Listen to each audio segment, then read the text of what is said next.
मेरा नाम ऋतिक था। मैं एक बहुत ही बड़ा अय्याश इंसान था और काम करने के लिए दूसरे शहर गया हुआ था। मजदूरी का जो भी काम मिलता मैं कर लेता था और काम करने के बाद जो भी पैसे मिलते सारे के सारे अय्याशी में उड़ा देता था। इसके अलावा मैं लड़कियों के दिलों के साथ भी खेलता था। मोहब्बत के नाम पर उनको इस्तेमाल करता फिर छोड़ देता था और ढूंढता रहता कि कोई लड़की मिल जाए जो कुछ पैसों में मेरे साथ कुछ दिन रहने के लिए हाँ कर दे और मेरी हवस पूरी हो जाए। मेरी जिंदगी की यही कहानी थी। न किसी का डर था और न किसी की परवाह थी। जितना कमाता इन्हीं गंदे कामों में उड़ा देता था। खैर, जब घर आया तो मम्मी बोलने लगी, बेटा तेरे लिए मैंने एक लड़की देख ली है। बहुत ही खूबसूरत और अच्छी खासी पढ़ी लिखी है। इसके सर पर पिता का साया नहीं है। अब बस कुछ दिनों बाद तुम्हारी शादी करके मेरी सारी जिम्मेदारी लगभग खत्म ही हो जाएगी। लड़की का फोटो देखकर मैंने तुरंत हाँ बोल दिया क्योंकि वो बहुत ही ज्यादा खूबसूरत थी और मैं तो इंसान की शक्ल में एक दरिंदा था। खैर, कुछ दिनों के बाद हमारी शादी हो गई। पूनम बहुत ही खूबसूरत और समझदार लड़की थी। मेरी हर बात मान लेती थी, लेकिन मुझे उसके आने से कोई फर्क नहीं पड़ा था। फिर कुछ दिनों के बाद मैं फिर से काम करने के लिए बाहर चला गया। वहां जाकर मैं फिर से वही सारे काम करने लगा। रोज अलग अलग लड़कियों के साथ संबंध बनाता। पूनम को ना तो कभी कॉल करता और ना ही उसे खर्चे के लिए पैसे भेजता। अगर उसकी कॉल आ जाती तो काम पर हूँ, बाद में बात करूंगा, ये बोलकर कॉल कट कर देता था। पूनम मेरे फोन का इंतजार करती, लेकिन मैं लापरवाह इंसान अपनी दुनिया में मस्त रहा। एक वक्त ऐसा आया जब पूनम मुझे बोझ लगने लगी। उस वक्त हमारी शादी को 4 साल हो चुके थे। उन 4 सालों में हमारी 2 बेटियां भी हो चुकी थी। पूनम की मम्मी का भी स्वर्गवास हो गया था। मेरी बेटियां और पूनम हमेशा मेरे फोन का इंतजार करती, लेकिन मैं अय्याश इंसान, मुझे इन बातों की कहाँ फिक्र थी। जब घर को गरीबी ने आ घेरा और पेट भरना भी मुश्किल हो गया तो पूनम मुझे रोज रोज फोन करने लगी, मगर मैं उसके फोन इग्नोर कर देता। आखिर पत्नी थी मेरी और बाहर भी मैं लगातार कब तक रह सकता था। खैर, मैं 7-8 महीनों के बाद घर गया। सोच कर गया था कि पूनम से हमेशा हमेशा के लिए जान छुड़ा लूंगा, लेकिन जैसे ही मैं घर के अंदर गया तो मेरी दोनों बेटियां मेरे पास भागी हुई आई कि पापा हमारे लिए कुछ लाए होंगे। लेकिन मैं बेपरवाह इंसान खाली हाथ घर गया था। खैर, पूनम रात में मेरे पास आई और मुझे बोलने लगी, ऋतिक आखिर तुम मुझे समझते क्यों नहीं? मैं अपनी जिंदगी जैसे तैसे करके जी लूंगी, लेकिन कम से कम इन बच्चियों का तो ख्याल करें। ये तुम्हारा खून है। देखो इनकी तरफ कितनी बेबस है बेचारी। लेकिन मैं तो अंधा हो चुका था और मैं तो बस अपनी जान छुड़ाना चाहता था और मैं गुस्से से बोला, मैं अब तुम्हारे साथ नहीं रह सकता और मैं बस तुमसे जान छुड़ाने ही यहाँ आया था। पूनम ये सुनकर मेरे सामने हाथ जोड़ने लगी, ऋतिक प्लीज ऐसा मत करो, मैं तुमसे 1 रुपया भी नहीं लूंगी, बस आप मुझे छोड़कर न जाएं। लेकिन मैंने उसकी एक न सुनी और उसे हमेशा के लिए छोड़कर चला आया। बेटियां सो रही थी, मैंने उनका भी ख्याल नहीं किया।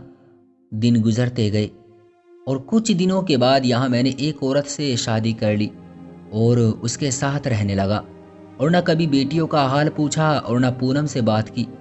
यहाँ तक कि माँ को भी भूल चुका था। जिससे मैंने शादी की वो एक बाजारू लड़की थी।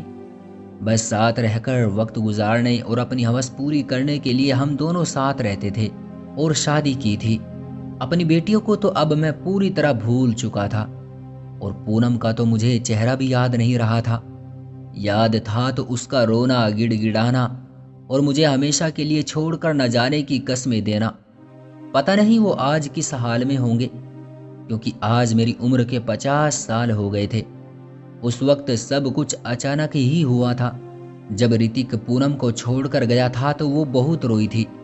बेटियां पूछ रही थी कि क्या हुआ मम्मी, आप क्यों रो रही है?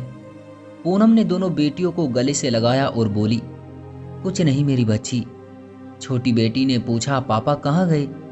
पूनम क्या बताती कि तुम्हारा बाप एक अय्याश, शराबी, असभ्य व्यक्ति निकला और हमें छोड़कर भाग गया। न मायके में कोई सहारा देने वाला था और ना ही ससुराल में। मेरे लिए ये सफ़र दो बेटियों के साथ बहुत ज़्यादा कठिन होने वाला था। दिन गुजरने लगे। फिर एक दिन ऋतिक की मम्मी बोली, पूनम बेटी, मैं ये मकान तुम्हारे नाम करना चाहती हूँ, क्योंकि मेरा बेटा तो मेरे लिए अब मर चुका है। जिंदा रहने के लिए खाने पीने की ज़रूरत की चीज़ें चाहिए थी। कुछ दिन तो मोहल्ले के लोगों ने उनकी बहुत मदद की, लेकिन भला कोई पूरी ज़िंदगी आपकी मदद कैसे कर सकता है? कुछ ही लोग अच्छे होते हैं, वरना लोग बस अपने मतलब के लिए ही दूसरे की मदद करते हैं। जहाँ मतलब खत्म, सारे रिश्ते भी वहीं खत्म हो जाते हैं। बेटियां स्कूल जाती थी। पूनम पढ़ी लिखी थी तो एक प्राइवेट स्कूल में पढ़ाने के लिए इंटरव्यू दिया और उसको वो नौकरी मिल गई। ये काफ़ी नहीं था, मगर घर का खर्च तो चल ही जाता था। मर्द जात से पूनम को नफरत सी हो गई थी। कोई पूनम से दोस्ती करना चाहता था तो कोई पैसे देकर कुछ वक्त उसके साथ बिताना चाहता था। एक दिन स्कूल से वापस आ रही थी कि एक लड़का बाइक साइड में लगाकर बोला, मैडम जी, आपको रोज देखता हूँ, आप रोज इतना दूर पैदल चलकर जाती हो, आप मेरे साथ बाइक पे आ जाया करें। पूनम ने उस लड़के को मुस्कुराकर बोला, भाई, आपके ऊपर हमेशा ईश्वर का आशीर्वाद बना रहे, जो आपने मेरी मदद करने के लिए सोचा। लेकिन क्या मैंने कभी आपसे बोला है मुझे पैदल चलने में कोई प्रॉब्लम नहीं है? वो लड़का शर्मिंदा होकर वहां से चला गया। पूनम को ईश्वर पर पूरा भरोसा था कि वो उसे अकेला नहीं छोड़ेंगे। कुछ मन चले तो सीधा ये भी बोल जाते कि जितने पैसे लेने हैं ले लो, बस एक रात साथ गुजार लो। पूनम हमेशा की तरह सब्र करती और सब कुछ ईश्वर के भरोसे छोड़ देती, क्योंकि वो किसी भी तरह की किसी से कोई दुश्मनी नहीं चाहती थी, क्योंकि उसे अपनी छोटी छोटी बच्चियों का भी भविष्य बनाना था। पूनम भूखा रही, बहुत ही बुरा वक्त भी देखा, लेकिन कभी अपनी इज्जत पर कोई दाग ना लगने दिया। न किसी बाजार की रौनक बनी, न किसी के साथ दोस्ती करके वक्त गुजारा। हर दुख सुख ईश्वर के साथ साझा किया। उसके बाद उसे एक दूसरे स्कूल में जॉब मिल गई, क्योंकि उसे एक अच्छा अनुभव हो चुका था और इस स्कूल में सैलरी भी अच्छी खासी थी। अब हालात सुधरने लगे। एक वक्त वो भी था कि पूनम ने मोहल्ले के घरों में ही काम किया और गली की नालियां तक साफ की थी। पूनम ने वो सब काम किया था जो गलत नहीं था, वरना अगर औरत अपनी इज्जत की कदर न करे तो उसके लिए पैसा कमाना कोई मुश्किल बात नहीं होती। मगर उससे हालात कभी सुधर नहीं सकते, बल्कि बद से बदतर हो जाते हैं। खैर, वक्त गुजरता गया। बेटियां भी वक्त के साथ साथ बड़ी होती गई और अब तक ऋतिक की मम्मी की भी मृत्यु हो चुकी थी, लेकिन उसका कोई अता पता ही नहीं था। दोनों बेटी पढ़ाई में अच्छी थी और उन्होंने बहुत ही बुरा वक्त और अपनी मम्मी की मेहनत को देखा था, जिससे वो भी बहुत मेहनत करके मेडिकल कॉलेज में पहुंच गई। और पूनम आज दुनिया की आंखों में आंखें डालकर इज्जत के साथ अपनी जिंदगी जी रही थी और अपनी कठिनाइयों का मुकाबला कर रही थी। पूनम ने किसी के सामने ना तो हाथ फैलाया, ना जिस्म का सौदा किया, ना पैसा कमाने के लिए और कोई गलत रास्ता चुना। जब ऋतिक जैसे कमीने हम सफ़र साथ छोड़ जाएं तो रोना नहीं चाहिए, बल्कि ईश्वर का धन्यवाद करना चाहिए कि ईश्वर ने आपको बचा लिया। आज जो औरत ये बहाना बनाकर अपने जिस्म का सौदा करती है, या भीख मांगती है, या फिर कोई और गलत रास्ता चुनती है, तो उसका अंजाम भी एक दिन भयानक ही होता है। और कभी वो सर उठाकर और किसी की आंखों में आंखें डालकर बात नहीं कर पाती और अपने साथ साथ अपने बच्चों की भी जिंदगी बर्बाद कर देती है। खैर, पूनम ने अपनी दोनों बेटियों को पढ़ा लिखाकर इतना काबिल बनाया कि वो अपने अच्छे बुरे के फैसले खुद कर सके। दोनों बेटी डॉक्टर बन गई थी और अब मैं बूढ़ा हो चुका था। जिससे शादी की थी वो भी छोड़कर चली गई थी।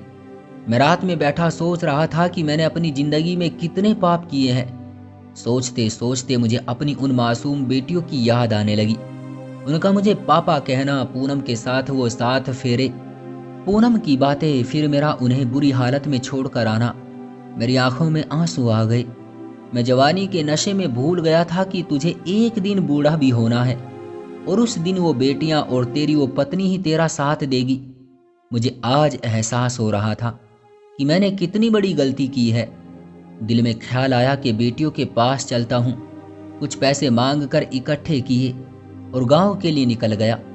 आज न जाने कितने साल बाद गांव आया। गांव पूरी तरह बदल चुका था। मैं अपने घर के सामने गया। वहां अब एक बहुत ही अच्छा घर बन चुका था, जो दुल्हन की तरह सजा हुआ था। किसी से पूछने पर पता चला कि आज मेरी बड़ी बेटी की शादी है। पास गया तो मुझे गुलाबी साड़ी पहने पूनम दिखाई दी। उसके साथ मेरी छोटी बेटी भी खड़ी थी। मुझे भला कौन पहचानता, बूढ़ा हो चुका था। नशे ने मेरी शक्ल ही बदल दी थी। बेटी को देखकर दिल चाहा कि उसे सीने से लगा लूं, लेकिन उनके सामने किस मुंह से जाता। आखिर मैंने बाप होने का कौन सा कर्तव्य निभाया था। बारात आ गई, मैं बाहर ही खड़ा था। वक्त गुजरा, फेरे हुए और विदाई का वक्त आ गया। इस दौरान मैं अपनी बेटी के काफी करीब जा चुका था, क्योंकि मैं गेट पर ही खड़ा था और पूनम की नजर मुझ पर पड़ गई। उसने मुझे एक नजर में ही पहचान लिया था। उसने मुझे आवाज दी।